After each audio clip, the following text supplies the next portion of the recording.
السلام عليكم، أنا أخوكم عبد الله طارق، حيكم جميعا. بالبداية أتمنى نصلي على النبي محمد وعلى آل محمد. ومن أحياها فكأنما أحيا الناس جميعا.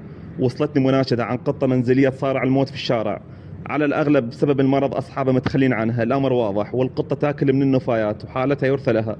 نقلتها على مركز هملايا البيطري لشراء العلاجات وفحصها، ومثل ما تشوفون المسكينة جدا تعبانة وتعاني من المرض. تعاني من التهاب اللثة والأسنان، سببت سيلان وإفرازات، وهنا قدمت لها العلاجات اللازمة على مدار أسبوع كامل. تقديم لها مضادات، وهنا قدمت لها مغلف دجاج فقط يسهل الأكل لها، وبدت تاكل المسكينة ومستمر برحلة علاجها. وهنا الفم ممتلئ بالتقرحات الحمراء في أعلى الفم، وتسبب سيلان وراحة جدا قوية. قمت بوضع العلاج بالكامل على فمها والأسنان مرتين في اليوم. بعدها قمت بغسل الفم بالكامل عن طريق الغرغرة. هذه النوعية جدا ممتازة، اعتمدوها وآمنة وعادي جدا. إذا القطة شربت لا تؤثر عليها أبدا.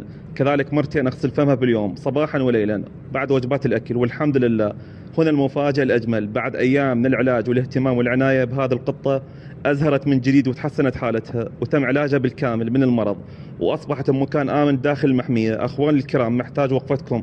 قطة مشلولة تعاني من كسور، بحاجة إلى عملية بأسرع وقت، وإيجار المحمية التي تحتوي على القطط الذي أنقذتها. أتمنى وقفتكم، اللي يقدر يتكفل بميزان حسناته.